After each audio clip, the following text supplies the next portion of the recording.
Hello வணக்கம். கடந்த 2019 தேர்தல் முடிவுகளுடன் ஒப்பிடும்போது இப்போது நடந்து முடிந்துள்ள 3ஆம் கட்ட தேர்தலில் பாஜக 30 இடங்களை இழக்கக்கூடும் என்று மூத்த பத்திரிகையாளர் தராசு ஷியாம் கூறியுள்ளார். 2024 மக்களவைத் தேர்தலுக்கான 3ஆம் கட்ட தேர்தல் நடந்து முடிந்துள்ளது. ஏறக்குறைய 285 தொகுதிகளில் வாக்குப்பதிவுகள் நடைபெற்று முடிந்துள்ளன.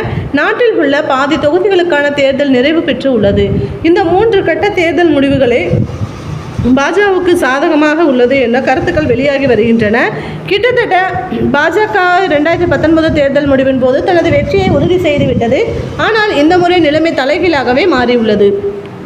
பல இடங்களில் பிரதமர் மோடியே தேர்தல் விதிமுறைகளை மீறியுள்ளதாகவும் தேர்தல் ஆணையத்திற்கு புகார்கள் பறந்து உள்ளன. அவர் நடத்திய பஞ்சாப் மற்றும் குஜராத் ரோடு ஷோக்களில் விதிமுறைகள் முறைப்படியாக கடைபிடிக்கப்படவில்லை என்றும் சர்ச்சை எழுந்துள்ளது. பாஜகவின் கோட்டையாக கருதப்படும் குஜராத்தில் இந்த முறை அந்த கட்சி சில இடங்களில் இழக்கக்கூடும் என்கிறார்கள். கடந்த முறை காந்திநகர் தொகுதியில் போட்டியிட்ட அமித்ஷாவுக்கு அமோக ஆதரவு அலை வீசியது. இந்த முறை அந்த அலையை காணோம் என்கிறார்கள். அவரும் தன்னை எதிர்த்து போட்டியிடும் வேட்பாளர்களை மறைமுகமாக மிரட்டி வருகிறார் என்று புகார் ஒருபுறம் எழுந்துள்ளது.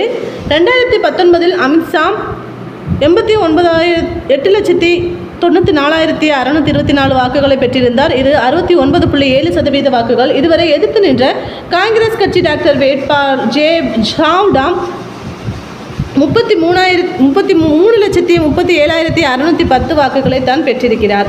நடந்த முறை காந்திநகர் தொகுதியில் நோட்டாவே 1,42,014 வாக்குகளை பெற்றிருந்தது. இந்த முறை இன்னும் கூடும் என்கிறார்கள். எனவே எப்படி பார்த்தாலும் பாஜகவுக்கு இந்த 3ஆம் கட்ட தேர்தல் பல அடிகளை கொடுத்துள்ளது என்று சொல்கிறார்கள் மூத்த பத்திரிகையாளர் தராசு ஷியாம்.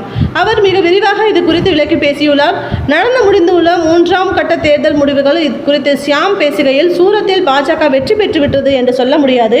அங்கே ஒரு பஞ்சாயத்து போய்கொண்டுதான் இருக்கிறது. 2019 நோட்டா கொண்டு வரப்பட்டுள்ளது. அதன் பிறகு தேர்தல் அதிகாரிகளுக்கு ஒருவர் வெற்றி பெற்றுவிட்டார் என்று ஒருதலை பட்சமாக அறிவிக்கும் அதிகாரம் இல்லை. எந்த வேட்பாளரும் களத்தில் இல்லை என்றாலும் நோட்டா முறை என்பது உள்ளது. அதற்கு வாக்களிக்கும் உரிமை வாக்காளராகிய நமக்கு உள்ளது. அதை யாரும் பறித்துவிட முடியாது. அப்படியே அவர் அறிவிக்க நினைத்தால் ஜூன் 4 அன்று அறிவிக்க முடியும். இதற்கு முன்னதாக வெற்றி பெற்ற பத்திரத்தை எப்படி அந்த சூரத் தேர்தல் அதிகாரி வழங்கினார் என்று எனக்கு புரியவில்லை. அதற்கு எதிராக உச்சநீதிமன்றத்தில் வழக்கு உள்ளது. ஆகவே அதை வெற்றி பெற்று விட்டதாக நாம் ஏற்க முடியாது. எந்த நேரமும் அந்த வெற்றி செல்லாது என அறிவிக்கப்படலாம் என கூறியுள்ளார்.